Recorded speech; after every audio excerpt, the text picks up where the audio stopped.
तो नमस्कार साथियों, राठौर जीएस एकेडमी में आप सभी का स्वागत है। आज हमारा 18 नंबर टेस्ट होगा। इससे पहले 17 नंबर तक हो चुका था, जो कि स्पेशल फॉर बिहार दरोगा के लिए है। ऐसा नहीं है कि ये सिर्फ स्पेशल फॉर बिहार दरोगा लिखा हुआ है तो बिहार दरोगा के लिए ही है, ऐसा कुछ नहीं। जीएस हर एक एग्जाम के लिए, चाहे वो पीसीएस हो, बिहार दरोगा हो, एसएससी हो, रेलवे हो, इन सभी एग्जाम के लिए जीएस एक महत्वपूर्ण योगदान रखता है। ठीक है, तो सभी एग्जाम के लिए ये इम्पोर्टेंट है। तो आइए, बिहार दरोगा है, आगे एग्जाम तो बिहार दरोगा के लिए ही यह नाम रखा गया है। तो आइए स्टार्ट करते हैं आज के पहले क्वेश्चन से। देखिए, पहला क्वेश्चन है, ध्यान से सुनिएगा, आज का टेस्ट इंपॉर्टेंट टेस्ट है। देखिए, पहला क्वेश्चन है, निम्नलिखित में से कौन सुमेलित नहीं है? निम्नलिखित में से कौन सुमेलित नहीं है?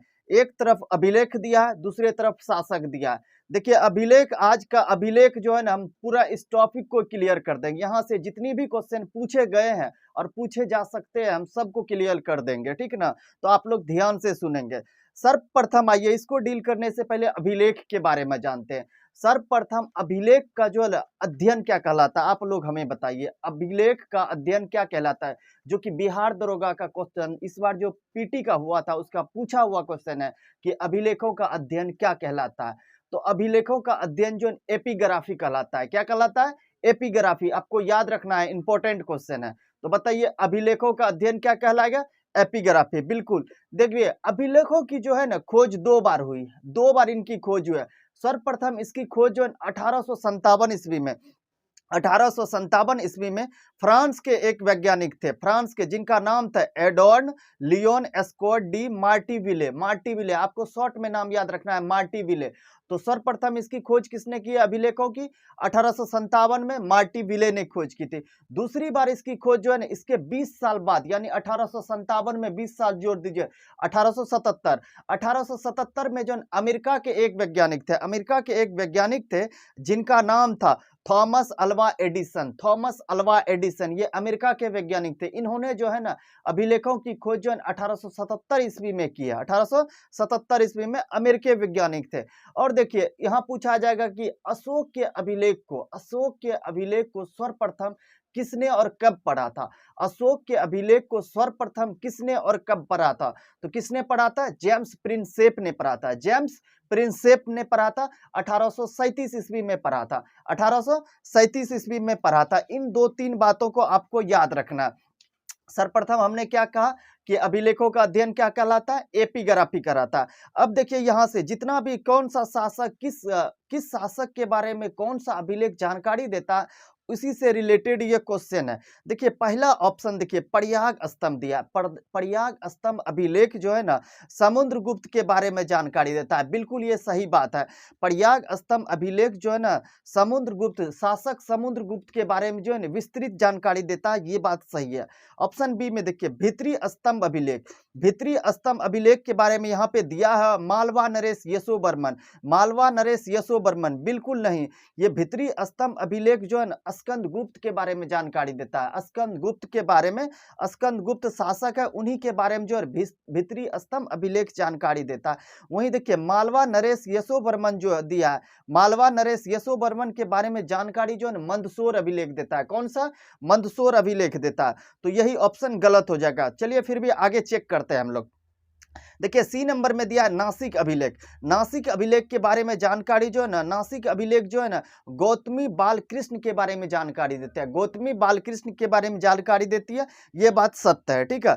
ऑप्शन डी में आइए, देखिए, जूनागढ़ अभिलेख, इसी को गिरनार अभिलेख कहते हैं। जूनागढ़ अभिलेख या फिर गिरनार अभिलेख, इस यह अभिलेख जो है ना रुद्रदामन के बारे में जानकारी देता है। रुद्रदामन के बारे में, ये भी बात सही है, ये भी बात सही है। ठीक है। तो इसमें गलत कौन सा हो गया? ऑप्शन बी हो गया। भित्री स्तंभ अभिलेख जानकारी मालवा नरेश के बारे में नहीं, बल्कि स्कंद गुप्त के बारे में जानकारी देती है। वहीं मालवा नरेश के बारे में जो है ना मंदसौर अभिलेख जानकारी देती है।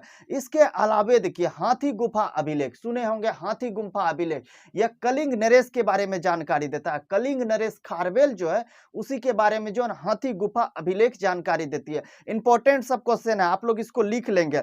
देखिए, और एक आइए, आप एहोल अभिलेख सुने होंगे। एहोल अभिलेख, एहोल अभिलेख जो है ना पुलकेशिन द्वितीय के बारे, पुलकेशिन द्वितीय के बारे में कौन सा अभिलेख जानकारी देता है?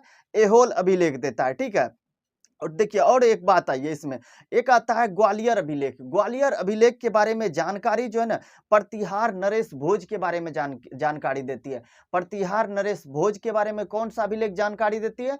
तो ग्वालियर अभिलेख जानकारी देती है। और देखिए और एक अभिलेख आता है देवपारा अभिलेख। देवपारा अभिलेख जो है ना बंगाल के शासक विजय सेन के बारे में जानकारी देता है।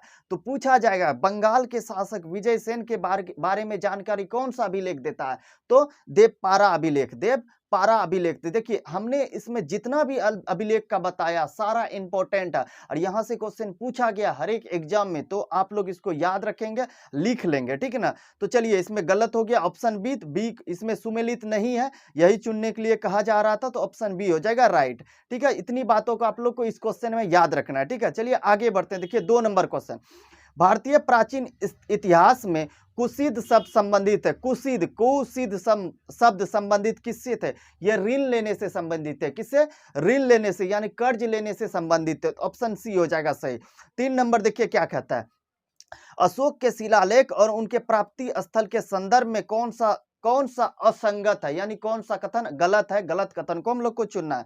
देखिए ऑप्शन ए में दिया है जोगढ़ अभिलेख। जोगढ़ अभिलेख का प्राप्ति स्थल दिया है जूनागढ़ अभिलेख। नहीं, यही गलत है। जोगढ़ अभिलेख की प्राप्ति जो है सारनाथ से हुई है। कहां से? सारनाथ से। यहां दिया है जूनागढ़, तो यही ऑप्शन गलत हो जाएगा। देखिए गलत ऑप्शन को हम लोग को चुनना था, फर्स्ट में ही आ गया, तो ऑप्शन ए सही हो जाएगा। फिर भी देखिए हम लोग चेक करते हैं। ऑप्शन बी में देखिए सोपारा अभिलेख। सोपारा अभिलेख जो थाने से प्राप्त हुए, मुंबई के थाने से, बिल्कुल ये सही है बात है। सी देखिए मास्की अभिलेख। मास्की अभिलेख रायचूर से प्राप्त हुआ है, ये बात भी सही है। डी में देखिए एरागुडी अभिलेख, ये करनूल से प्राप्त हुए, बिल्कुल ये बात भी सही है। तो इनमें सब सही है, सिर्फ ए गलत है। ए गलत है, गलत कथन को हम लोग को चुनना था, तो ऑप्शन ए हो जाएगा सही। ये 4 नंबर देखिए, परम भागवत उपाधि धारण करने वाला प्रथम गुप्त शासक कौन था? परम भागवत उपाधि धारण करने वाला प्रथम गुप्त शासक जो चंद्रगुप्त द्वितीय थे। कौन थे? चंद्रगुप्त द्वितीय। ऑप्शन सी हो जाएगा सही।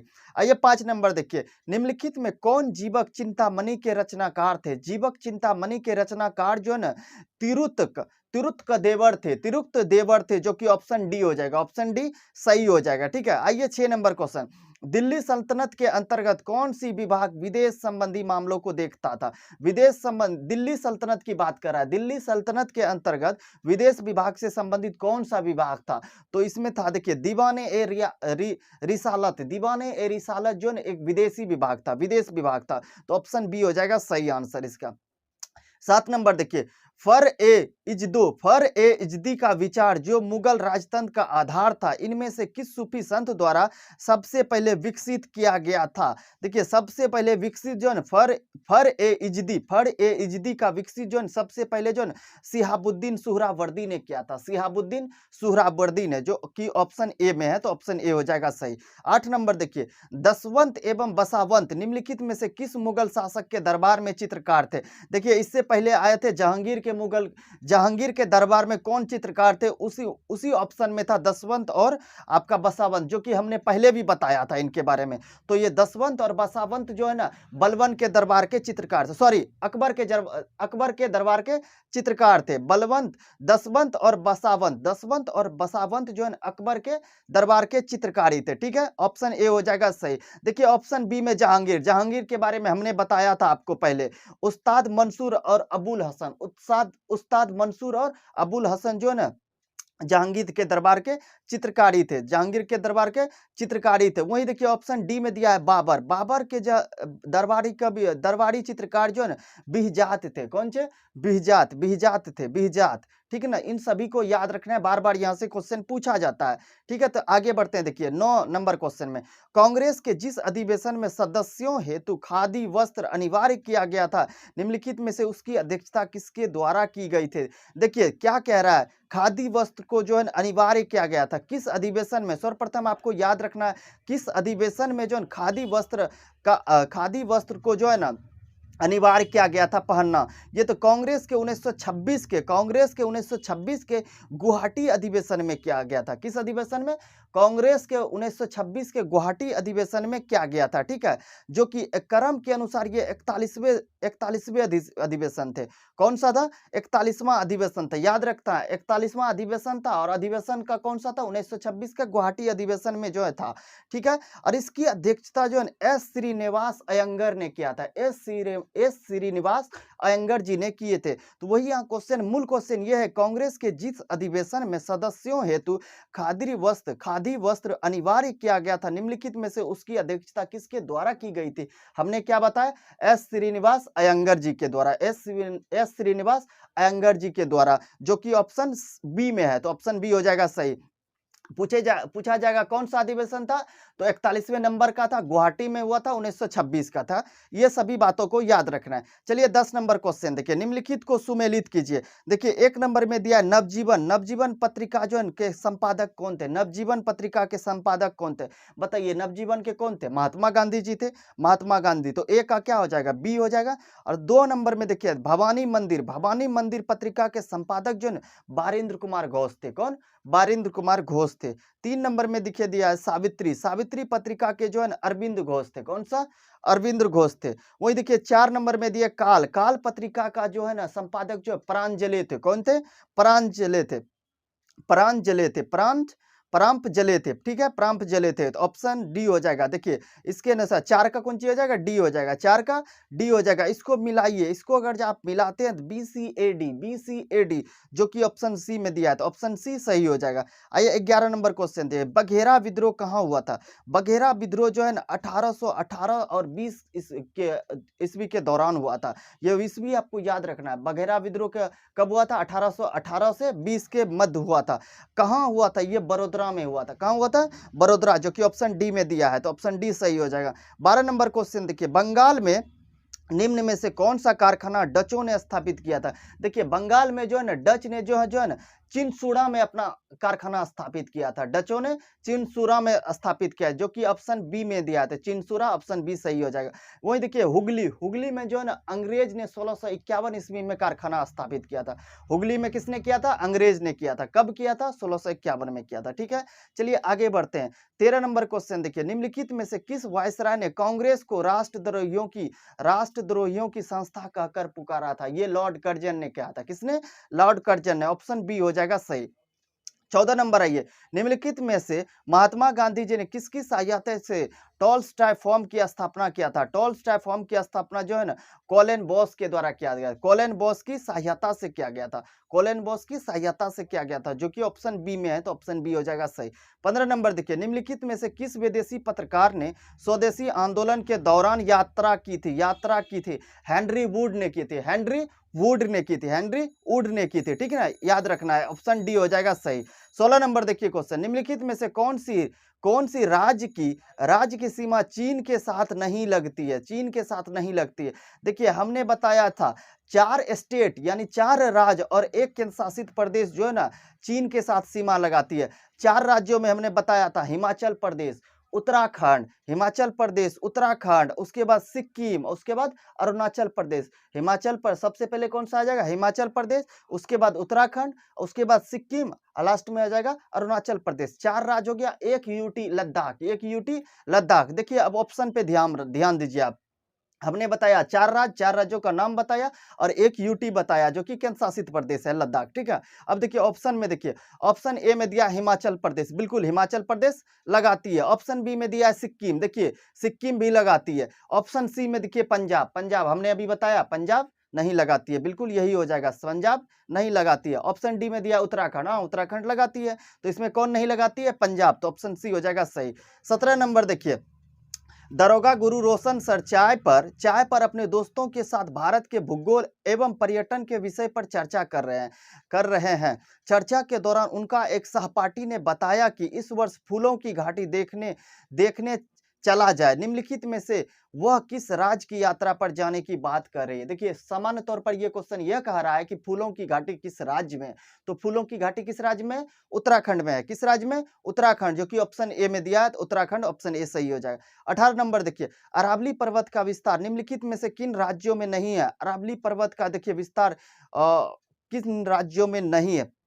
ऑप्शन ए में हरियाणा दिया, बिल्कुल हरियाणा में है। ऑप्शन बी में दिया राजस्थान, बिल्कुल राजस्थान में तो प्रॉपर तौर पे है। ऑप्शन सी में दिया है गुजरात, बिल्कुल गुजरात में भी है। ऑप्शन डी में देखिए पंजाब, पंजाब में इसका नहीं है, तो पंजाब आंसर हो जाएगा। पंजाब में अरावली पर्वत का विस्तार नहीं है। ठीक है, आगे बढ़िए। देखिए 19 नंबर क्वेश्चन, गंगा नदी को बांग्लादेश में किस नाम से जाना जाता है। गंगा नदी को बांग्लादेश में किस नाम से जाना जाता है। देखिए गंगा नदी और ब्रह्मपुत्रा नदी के बारे में हमने विस्तार पूर्वक वीडियो बनाया और उस पर अच्छे से हमने समझाया उसकी जितनी भी सहायक नदी है, कहाँ से निकलती है, गंगा नदी को किन किन राज्यों में भागीरथी के नाम से जाना जाता है, कितने राज्यों से होकर बहती है, कितना किलोमीटर में बहती है, अपना जल बंगाल की खाड़ी में किस नाम से गिराती है, बांग्लादेश में यह किस नदी से मिलती है, इन सभी बातों का जिक्र हमने अच्छे से किया है। ठीक है, तो बांग्लादेश में जानते हैं बांग्लादेश में बांग्लादेश में इसे क्या कहा जाता है। बांग्लादेश में क्या कहा जाता है, पद्मा कहा जाता है। क्या कहा जाता है, पद्मा कहा जाता है। पद्मा बांग्लादेश में ही जानते हैं एक मेघना नदी बहती है, मेघना नदी में ही जाके गंगा नदी मिल जाती है और अपना जल बंगाल की खाड़ी में जो है ना मेघना के नाम से गिराती है। ये क्वेश्चन इंपॉर्टेंट और पूछा गया, तो पूछा जाएगा बंगाल की खाड़ी में गंगा नदी अपना जल किस नाम से गिराती है, तो मेघना नदी के नाम से। और बांग्लादेश में गंगा नदी को किस नाम से जाना जाता है, पद्मा के नाम से जाना जाता है। ऑप्शन बी में देखिए पद्मा दिया, तो ऑप्शन बी सही है।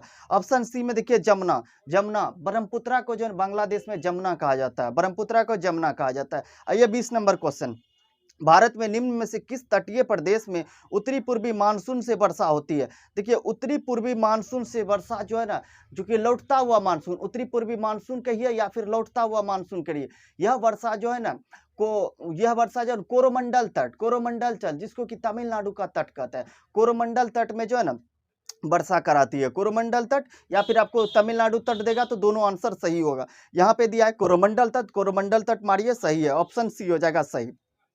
21 नंबर देखिए, निम्नलिखित में से किस कारण से दक्षिण एवं दक्षिण पश्चिम पेटी में लौह अयस्क का सर्वाधिक भंडार है। लौह अयस्क का सर्वाधिक भंडार है। देखिए हमने बताया था धारवाड़ क्रम का जो चट्टान है, धारवाड़ क्रम के चट्टान में लोहा, सोना, चांदी ये सभी पाए जाता है। और वही देखिए गोंडवाना क्रम के चट्टान में हमने बताया था भारत का 98% कोयला जो है ना गोंडवाना क्रम के चट्टान में ही पाया जाता है। तो यहाँ पूछ रहा है कि लौह अयस्क के बारे में हमने क्या बताया, धारवाड़ क्रम का चट्टान। देखिए ऑप्शन सी में दिया है धारवाड़ क्रम के चट्टान में विकास, बिल्कुल सही हो जाएगा ऑप्शन सी। आइए 22 नंबर क्वेश्चन, देखिए एक तरफ दिया है परियोधनशाला और दूसरे तरफ दिया है राज। एक नंबर में दिया है मंगलोर। देखिए मंगलोर कहाँ पे, मंगलोर परियोधनशाला किस राज्य में है, तो कर्नाटक में है। तो अब ए का हो जाएगा, एक नंबर का हो जाएगा ए। ठीक है, कोच्चि केरल में है। ठीक है, मथुरा यूपी में, प्रायद्वीपीय ओडिशा में। इसको मिलाएंगे तो ए बी सी डी ही आएगा। ठीक ना, जो कि ऑप्शन ए में है, ऑप्शन ए हो जाएगा सही। 23 नंबर देखिए, निम्नलिखित में से कौन सी नदी आर्कटिक महासागर में अपना मुहाना बनाती है। आर्कटिक महासागर में अपना मुहाना बनाती है। देखिए आमूर नदी, ऑप्शन ए में दिया आमूर नदी जो है ना रूस और चीन के बीच सीमा बनाती है। रूस और चीन के बीच कौन सा नदी सीमा बनाती है, तो आमूर नदी। ठीक है, ऑप्शन बी में देखिए नील नदी दिया। नील नदी जो है ना अपना मुहाना जो है ना अपना जल जो है ना भूमध्य सागर में गिराती है। ठीक है, भूमध्य सागर में। ऑप्शन सी में दिया येनेसी नदी जो है ना अपना जल जो है ना आर्कटिक महासागर में गिराती है।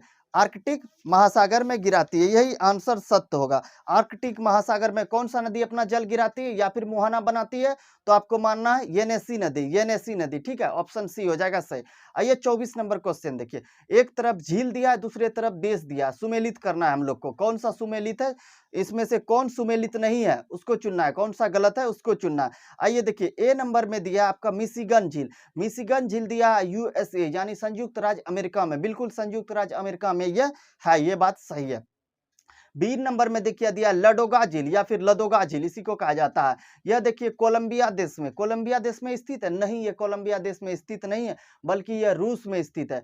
क्या, रूस में स्थित है। देखिए यही सुमेलित नहीं है, ऑप्शन बी ही गलत हो जाएगा। तो गलत को हमको चुनना था, तो ऑप्शन बी हो जाएगा सही। ठीक है ना, उसके बाद देखिए बालखस झील कजाकिस्तान में है, बिल्कुल ये बात सही है।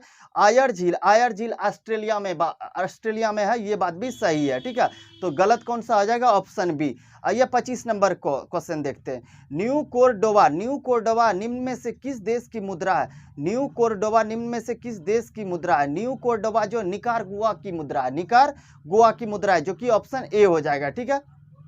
आइए 26 नंबर, वित्त आयोग के संदर्भ में निम्न में से कौन सा कथन असत्य है, यानी कौन सा कथन गलत है, गलत कथन को हम लोग को चुनना है, ठीक है। वित्त आयोग, देखिए वित्त आयोग की चर्चा जो है अनुच्छेद 280 में है, अनुच्छेद 280 में है। यह एक बहुदलीय निकाय है, बिल्कुल यह एक बहुदलीय निकाय है। ये इसमें एक अध्यक्ष होता है और अन्य सदस्य होते हैं, ठीक है। यह एक संवैधानिक निकाय है, संवैधानिक, बिल्कुल जिनकी चर्चा जो अनुच्छेद में है वह एक संवैधानिक निकाय होगा। देखिए ऑप्शन ए में दिया है संवैधानिक, तो ये तो सही है। ऑप्शन सी में दिया इसका उल्लेख 280 में, अनुच्छेद 280 में, हाँ ये बात भी सही है। उसके बाद ऑप्शन डी में दिया यह एक बहुउद्देशीय निकाय, हमने बताया बहुउद्देशीय निकाय, बिल्कुल एक अध्यक्ष है और अन्य 2 सदस्य है। अब देखिए बी नंबर में क्या दिया, इसके द्वारा दिए गए सिफारिश प्रकृति में बाध्यकारी होती है, बिल्कुल नहीं, बाध्यकारी नहीं होती है, यही ऑप्शन जो है गलत हो जाएगा, ठीक है। ऑप्शन बी हो जाएगा गलत। आइए 27 नंबर क्वेश्चन देखिए, वार्ड समितियों के लिए आवश्यक शर्तें हैं। वार्ड समिति के लिए क्या आवश्यक शर्त है? 3 लाख या अधिक जनसंख्या होनी चाहिए, बिल्कुल 3 लाख या फिर उससे अधिक जनसंख्या होनी चाहिए, यही बात सत्य है, ऑप्शन ए हो जाएगा सही। 28 नंबर देखिए, भारतीय संविधान का अनुच्छेद 250 संबंधित है। अनुच्छेद 250 किससे संबंधित है, चलिए हम लोग चेक करते हैं। ऑप्शन ए में दिया वस्तु और सेवा कर के संबंध में विशेष प्रावधान। देखिए वस्तु और सेवा कर के संबंध में जो है ना विशेष प्रावधान जो है ना अनुच्छेद 246 का ए देता है। कौन सा? अनुच्छेद 246 का ए देता है, जो कि 101वां संविधान संशोधन है, ठीक है। बी नंबर में देखिए क्या दिया, विधायन की अवशिष्ट संख्या, विधायन की अवशिष्ट संख्या की बात जो है ना अनुच्छेद 248 में की गई है, अनुच्छेद 248 में की गई। अब सी नंबर देखिए, आपातकाल के दौरान राज्य सूची के किसी विषय पर सांसद कानून बना सकते हैं, यह बात 250 कहता है, अनुच्छेद 250 कहता है, तो यही सही हो जाएगा। अनुच्छेद 250 किससे संबंधित है? तो आपातकाल के दौरान राज्य सूची के किसी विषय पर सांसद की कानून बनाने से संबंधित है, बिल्कुल ऑप्शन सी हो जाएगा सही। डी नंबर में देखिए क्या दिया, अंतरराष्ट्रीय समझौते पर अमल करने के लिए विधायन से, इसकी बात जो है ना अनुच्छेद 263 देता है, जिसके अध्यक्ष स्वयं प्रधानमंत्री जी होते हैं। आइए आगे बढ़ते हैं। 29 नंबर, किस संविधान संशोधन द्वारा उपराष्ट्रपति की निर्वाचन संसद के दोनों सदनों की संयुक्त बैठक के बजाय निर्वाचन मंडल द्वारा किए जाने का प्रावधान किया गया? देखिए यह 11वां संविधान संशोधन 1961 में प्रावधान किया गया था, 11वां संविधान संशोधन 1961 में प्रावधान किया गया था, ऑप्शन ए ही हो जाएगा इसका सही आंसर। देखिए बी में दिया है 12वां संविधान संशोधन। देखिए 12वां संविधान संशोधन जो 1962 में हुआ था, 1962 में हुआ था, और इसमें जो है ना गोवा राज्य और दमन द्वीप जो था इनको भारतीय संघ में मिला लिया गया। गोवा राज्य को और दमन द्वीप जो कि यूटी है, केंद्र शासित प्रदेश है भारत का, इनको जो है ना फिलहाल वर्तमान में भी केंद्र शासित प्रदेश है, इनको जो है ना 12वां संविधान संशोधन 1962 के द्वारा ही भारत संघ में मिलाया गया था। देखिए सी नंबर में दिया 13वां संविधान संशोधन। 13वां संविधान संशोधन भी 1962 में हुआ था। इसके तहत जो है ना नागालैंड को जो है ना राज्य का दर्जा दिया गया था। तो पूछा जाएगा नागालैंड को राज्य का दर्जा किस संविधान संशोधन के द्वारा दिया गया था? तो 13वां संविधान संशोधन 1962 के द्वारा दिया गया। देखिए डी नंबर में है 15वां संविधान संशोधन। 15वां संविधान संशोधन, 15वां संविधान संशोधन 1963 में हुआ था। कब हुआ था? 1963 में। आपको ये याद रखना है। इसके द्वारा जो है ना हाई कोर्ट के जो न्यायाधीश होते हैं, हाई कोर्ट के न्यायाधीश की जो सेवानिवृत्ति थी 60 वर्ष से बढ़ाकर 62 वर्ष कर दिया गया था। 60 से बढ़ाकर 62 वर्ष कर दिया गया था, ठीक है। इन सभी बातों को, चारों को आपको याद रखना है, ठीक है। चलिए आगे बढ़ते 30 नंबर क्वेश्चन। निम्नलिखित में से किस वाद में उच्चतम न्यायालय ने, यानी सुप्रीम कोर्ट ने, उच्चतम न्यायालय ने यह व्यवस्था दी कि मूल अधिकार एवं निर्देश सिद्धांतों के बीच टकराव में मूल अधिकार प्रभावी होंगे? मूल अधिकार प्रभावी होंगे। ये देखिए चमकम दोई राजन 1951 में दिया गया था, 1951 में दिया गया था, ये बात सही हो गया, ऑप्शन बी हो जाएगा इसमें। कौन सा केस था? चमकम दोई राजन वाद था 1951 में जो हुआ था, ठीक है। आगे बढ़िए, देखिए 31 नंबर क्वेश्चन, भारतीय संविधान में उच्चतम भारतीय संविधान में उच्चतम न्यायालय की परामर्शी न्याय निर्णय संबंधी उपबंध किस देश के संविधान से लिया गया था? देखिए, किस देश के संविधान से लिया गया था, कौन सा कहा जा रहा है? उच्चतम न्यायालय का परामर्श न्याय निर्णय संबंधी उपबंध किस देश से लिया गया था? तो यह कनाडा से लिया गया था। कहाँ से? कनाडा से लिया गया था, कनाडा से लिया गया था, कनाडा से। आपको याद रखना ये बात, ये इंपॉर्टेंट बात है और आपको याद रखना है। इसके अलावा देखिए, संघात्मक शासन हो गया, संघात्मक शासन हो गया, ये भी कनाडा से लिए गए थे। अपशिष्ट शक्तियां, ये भी कनाडा से लिए गए थे। शक्ति का विभाजन ये भी कनाडा से लिए गए थे। राज्यपाल की नियुक्ति, ये भी कनाडा के संविधान से लिए गए थे। तो ऑप्शन सी हो जाएगा इसका, कनाडा सही हो जाएगा। देखिए ऑप्शन सी ए में दिया अमेरिका, अमेरिका से ये देखिए क्या क्या लिया गया था। मौलिक अधिकार लिया गया था, सर्वप्रथम मौलिक अधिकार लिया गया था। उसके बाद संविधान सर्वोच्च होगा, संविधान सर्वोच्च होगा, यह भी प्रावधान अमेरिका के संविधान से लिया गया था। उसके बाद देखिए स्वतंत्र न्यायपालिका, स्वतंत्र न्यायपालिका, यह प्रावधान भी अमेरिका के संविधान से लिया गया था, यह भी संविधान से लिया गया था। उसके बाद राष्ट्रपति पर महाभियोग प्रक्रिया, राष्ट्रपति पर महाभियोग प्रक्रिया भी अमेरिका के संविधान से लिया गया है। ठीक है, अमेरिका के बारे में आपको इतनी सारी बातों को याद रखना है। उसके बाद देखिए ऑप्शन बी में दिया ब्रिटेन, ब्रिटेन जिसको अंग्रेज कहते हैं। ठीक है, अंग्रेज कहते हैं। यहां से देखिए ब्रिटेन के संविधान से द्वारा विधि का शासन ब्रिटेन के संविधान से लिया गया है। वहीं एकल नागरिकता की बात कहें तो एकल नागरिकता भी ब्रिटेन के संविधान से लिया गया है। ठीक है, उसके बाद देखिए ऑप्शन डी में दिया जापान, जापान से जो है ना विधि द्वारा स्थापित प्रक्रिया जापान से लिया गया। देखिए किस संविधान से, किस देश के संविधान से क्या चीज लिया गया, यहाँ से इंपॉर्टेंट जो है ना हर एक बार क्वेश्चन बनता है और यहाँ से क्वेश्चन पूछा जाता है। तो आप लोग जो है याद कर लेंगे इसको। ठीक है, जितना भी देश से लिया गया आपको याद करना है, यहाँ से क्वेश्चन बनता ही बनता है। ठीक है, चलिए आगे बढ़ते हैं। देखिए 32 नंबर क्वेश्चन, राष्ट्रीय जनता दल निम्नलिखित में से किस प्रकार के दल है? राष्ट्रीय जनता दल जिसको कि आरजेडी कहते हैं, आरजेडी ये कैसी है? तो राज्य स्तरीय पार्टी है। कैसी है? राज्य स्तरीय पार्टी। ऑप्शन बी हो जाएगा सही। आइए उसके बाद 33 नंबर क्वेश्चन, निम्नलिखित में से किस विधेयक संसद की संयुक्त बैठक नहीं बुलाई गई थी? देखिए अब तक जो है ना 3 बार ही संयुक्त अधिवेशन बुलाई गई है, 3 बार ही संयुक्त अधिवेशन बुलाई गई है। संयुक्त अधिवेशन किस अनुच्छेद के तहत बुलाया जाता है? अनुच्छेद 108 के तहत, अनुच्छेद 108 के तहत अब तक 3 बार ही बुलाई गई था। उन तीनों को आपको याद रखना है। इन तीनों से हमेशा या तो डेट पूछ लिया जाता है या फिर 4 दे देगा, इनमें से किससे नहीं पूछा, किसमें नहीं बुलाया गया था, यहां से क्वेश्चन पूछ लिया। तो उसी संदर्भ में देखिए क्वेश्चन है। देखिए पहली बार दहेज प्रतिषेध विधेयक 1960 को लेकर बुलाया गया था। दहेज प्रथा पर जो है ना, जो दहेज प्रथा जो था उस पे जो है ना 1960 में बुलाया गया था। दूसरी बार जो है बैंक सेवा आयोग विधेयक के संदर्भ में जो 1977 में बुलाया गया था। और तीसरी बार में आतंकवाद विधेयक, आतंकवाद निवारण विधेयक 2002 में बुलाया गया था। तो कब 1960 में, 1977 में, 2002 में संयुक्त अधिवेशन बुलाया गया था। ये तीनों डेट आपको याद रखना है। किस बारे में? 1960 में दहेज प्रथा को लेकर बुलाया गया था, 1977 में बैंकिंग सेवा को लेकर बुलाया गया था, उसके बाद 2002 में आतंकवाद को लेकर बुलाया गया था। इन सभी बातों को आपको याद रखना। ऑप्शन डी, तीनों में बुलाया गया था। अब किस में नहीं बुलाया गया? तो ऑप्शन डी में देखिए दिया है राष्ट्रीय खाद्य सुरक्षा बिल 2013, इसको लेकर संयुक्त अधिवेशन नहीं बुलाई गई थी। यही ऑप्शन हो जाएगा सही। पूछा जा रहा था कब नहीं बुलाई गई थी, तो ऑप्शन डी हो जाएगा सही। आइए 34 नंबर क्वेश्चन, निम्नलिखित में से किस प्रस्ताव के माध्यम से संसद के कोई सदस्य सदन के पीठासीन अधिकारी की अग्रिम अनुमति से किसी मंत्री का ध्यान अविलंबनीय लोक महत्व के किसी मामले पर आकृष्ट कर सकता है? यह प्रस्ताव है ध्यान आकर्षण प्रस्ताव। यह प्रस्ताव कैसी है? ध्यान आकर्षण प्रस्ताव है। ऑप्शन ए हो जाएगा सही। 35 नंबर क्वेश्चन देखिए, दरोगा गुरु रोशन सर की इच्छा है कि वह भविष्य में राज्य विधान परिषद में शिक्षक क्षेत्र में निर्वाचित होकर जाए। इसके लिए उन्हें कितने वर्षों की आयु पूरी करनी होनी चाहिए? तो कितना? राज्यसभा की बात हो रहा है, राज्यसभा की बात हो रहा है, तो कितना? 30 वर्ष हो जाएगा। कितना?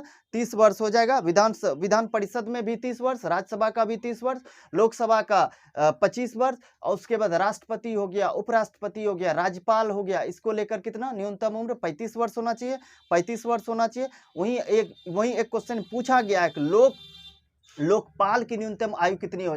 लोकपाल केंद्र स्तर पर लोकपाल होता है, राज्य स्तर पर लोक आयुक्त होता है, राज्य स्तर पर लोक आयुक्त होता है, केंद्र स्तर पर लोकपाल होता है। तो लोकपाल को बनने के लिए न्यूनतम कितनी उम्र चाहिए? तो 45 वर्ष, सबसे ज्यादा इसी के लिए चाहिए, न्यूनतम 45 वर्ष। ये क्वेश्चन पूछा गया, आपको याद रखना है, ठीक है। तो इसमें विधान परिषद की बात हो रही है तो 30 वर्ष, जो कि ऑप्शन बी में है, तो ऑप्शन बी हो जाएगा सही। आइए 36 नंबर, निम्नलिखित में से किस फसल के लिए सरकार द्वारा एफआरपी की घोषणा की गई? एफआरपी की घोषणा जो गन्ना के फसल को लेकर की गई है, गन्ना के फसल को लेकर की गई है, ऑप्शन डी हो जाएगा सही। 37 नंबर देखिए, निम्नलिखित में से कौन सा कारक किसी देश के उपयोग प्रक्रिया को ऊपर की ओर विस्थापित करने का कारण हो सकता है? ब्याज दरों में गिरावट को लेकर, ब्याज दरों में गिरावट को लेकर, ऑप्शन बी हो जाएगा सही। 38 नंबर देखिए, निम्नलिखित में से कौन से विधायी उपकरण भारत में संगठित मुद्रा बाजार क्षेत्र में निधि जुटाने के लिए तैयार किए गए हैं? निधि जुटाने के लिए तैयार किए गए, तो सुनिए, 1 नंबर में दिया है जमा पत्र, बिल्कुल जमा पत्र है। 2 नंबर में दिया है कुंडी, नहीं कुंडी नहीं है। 3 नंबर में दिया म्यूचुअल फंड, बिल्कुल म्यूचुअल फंड भी है। 4 नंबर में दिया ट्रेजरी बिल, ये भी है, ट्रेजरी बिल भी है, बिल्कुल ये बात भी सही है। 5 नंबर में दिया वाणिज्यिक पत्र, वाणिज्यिक पत्र भी है। तो इनमें कौन सा नहीं होगा? 2 नहीं होगा, तो कौन सा हुआ? 1 3 4 5, 1 3 4 5, जो कि ऑप्शन बी है, तो ऑप्शन बी हो जाएगा सही आंसर। 39 नंबर देखिए, निम्नलिखित में से कौन सी बैंकों के पूंजीगत जोखिम निर्धारण की विधि है? पूंजीगत जोखिम निर्धारण की विधि जो है पूंजी पर्याप्तता अनुपात है, पूंजी पर्याप्तता अनुपात है, जो कि ऑप्शन ए में है, तो ऑप्शन ए हो जाएगा सही। 40 नंबर देखिए, गैर मजदूरी आय से अभिपरा है, गैर मजदूरी आय से अभिपरा है, देखिए ऑप्शन ए सुनिए, ऑप्शन ए में दिया है किराए से आय, बिल्कुल ये भी है। ऑप्शन बी दिया है ब्याज से आय, बिल्कुल ये भी है, गैर है। ऑप्शन सी में देखिए लाभ से आय, बिल्कुल ये भी है। ऑप्शन डी में दिया इनमें से सभी, इसका आंसर हो जाएगा इनमें से सभी हो जाएगा, ऑप्शन डी। 41 नंबर क्वेश्चन देखिए, 27वें राष्ट्रीय युवा महोत्सव का आयोजन किस शहर में किया गया? ये महाराष्ट्र के नासिक में, महाराष्ट्र के नासिक में, नासिक दिया तो ऑप्शन ए हो जाएगा सही। ये 42 नंबर क्वेश्चन, ग्रेबियल ग्रेबियल अहाल किस देश के प्रधानमंत्री नियुक्त हुए? देखिए ग्रेबियल एटल होगा, ग्रेबियल एटल होगा जो कि जनवरी 2024 में जन फ्रांस के प्रधानमंत्री नियुक्त हुए हैं, फ्रांस के प्रधानमंत्री नियुक्त हुए हैं, तो ऑप्शन सी हो जाएगा सही।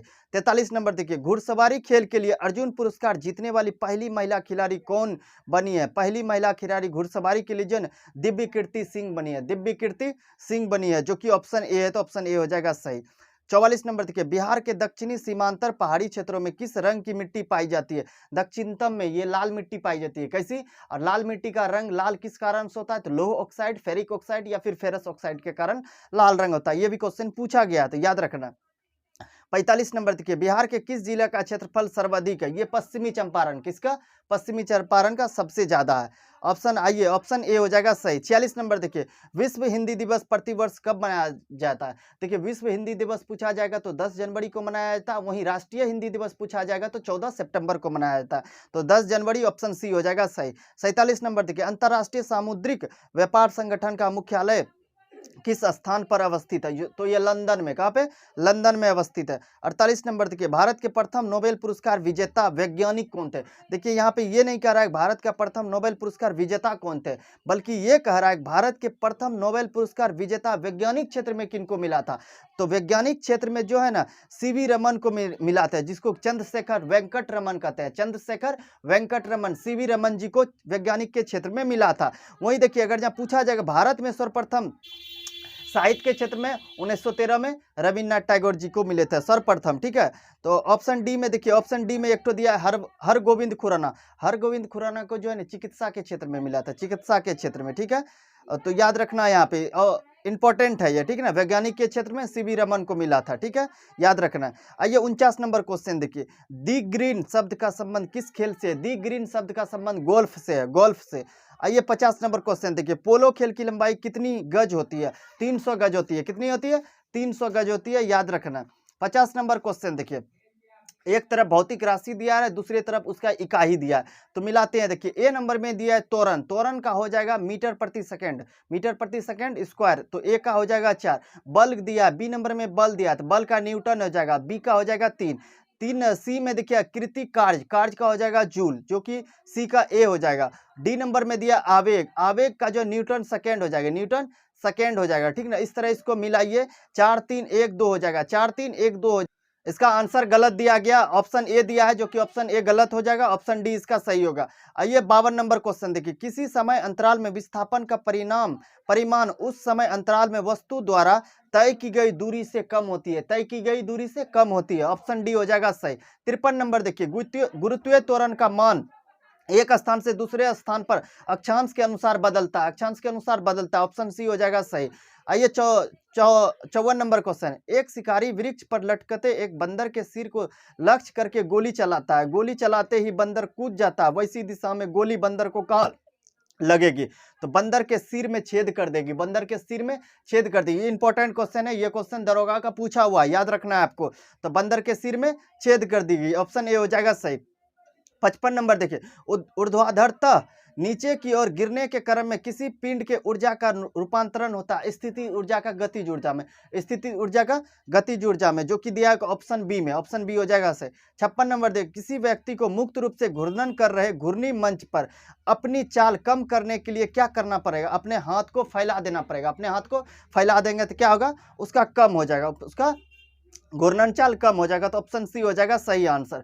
57 देखिए, पाइसन का अनुपात जो केवल ठोस में होता है, केवल ठोस के लिए होता है, ऑप्शन ए हो जाएगा सही। 58 नंबर देखिए, निम्नलिखित में से कौन सा एक सही नहीं है? कौन सा एक सही नहीं है? ऑप्शन डी पे आप ध्यान दें, रासायनिक अभिक्रिया में भाग लेने वाले परमाणु संरक्षित नहीं रहते हैं, संरक्षित रहते हैं, यही हो जाएगा ऑप्शन गलत हो जाएगा, ऑप्शन डी हो जाएगा गलत। गलत ऑप्शन को चुनना था तो हमने चुन लिया, ऑप्शन डी हो जाएगा, ठीक है। 59 नंबर है, परमाणु एक धन आवेशित गोलाकार पिंड है जिनमें इलेक्ट्रॉन धंस जाते हैं, परमाणु के संबंध में यह विचार किसने दिया था? ये जे थॉमसन ने दिया। किसने? जे थॉमसन ने दिया था, ऑप्शन बी हो जाएगा सही। 60 नंबर देखिए, रासायनिक अभिक्रिया के दौरान निम्नलिखित में से कौन सा परिवर्तन नहीं होता है? द्रव्यमान का बढ़ना जो है रासायनिक परिवर्तन है। इसके अलावा देखिए, गैस का निकलना, ये भी रासायनिक परिवर्तन है, ताप में परिवर्तन ये भी है, और उसके बाद अवस्था में परिवर्तन ये भी है। लेकिन जो है द्रव्यमान का बढ़ना जो है ना, रासायनिक अभिक्रिया के दौरान कौन सा परिवर्तन नहीं है? तो द्रव्यमान का बढ़ना नहीं है, ऑप्शन बी हो जाएगा सही। 61 नंबर आइए, विद्युत ऋणात्मक तत्वों या समूहों से संयोग करने की क्रिया क्या कहलाता है? ऑक्सीजन कहलाता है। क्या? ऑक्सीजन, ऑक्सीकरण होगा, यहाँ पे ऑक्सीजन दे दिया, ऑक्सीकरण ऑक्सीजन दोनों होता है, ऑक्सीकरण भी होता है या फिर ऑक्सीकरण भी होगा और ऑक्सीजन भी होगा, दोनों आंसर सही होगा, ठीक है, ऑप्शन ए हो जाएगा सही। 62 नंबर देखिए, मैग्नीज इस्पात में मैग्नीज की प्रतिशतता मात्रा कितनी होती है? 7 से 20% होता है। कितना? 7 से 20% मैग्नीज इस्पात में मैग्नीज का प्रतिशत होता है, ठीक है, 7 से 20% होता है, ऑप्शन ए हो जाएगा सही। 63 नंबर देखिए, अधातु प्रायः कठोर नहीं होते हैं, परंतु डायमंड अधातु होते हुए भी बहुत कठोर है, इनका क्या कारण है? क्या कारण है? देखिए, इनका एक प्लेन जो है ना दूसरे प्लेन पर नहीं फिसलता, यही एक कारण है, ऑप्शन बी हो जाएगा सही। इसके अलावा भी कारण है, लेकिन इनमें से ये कारण एक है, ठीक है। आइए 64 नंबर को, लाइसोसोम में जमा रहता है, लाइसोसोम में पाचक एंजाइम जमा रहता है, कौन सा? पाचक एंजाइम जमा रहा है। 65 नंबर देखिए, शीर्षस्थ विभाज्य उत्तकी उत्तरी होता है, लंबाई विभाज्य उत्तक किसमें वृद्धि करता है? ये पूछा जा रहा है, तो इसमें लंबाई में वृद्धि करता है, ऑप्शन ए हो जाएगा सही। 66 नंबर देखिए, वास्तविक केंद्रक किसमें अनुपस्थित होता है? किसमें अनुपस्थित होता है? यह जीवाणु में अनुपस्थित होता है, किसमें? जीवाणु में, ऑप्शन सी हो जाएगा 67, सी हो जाएगा।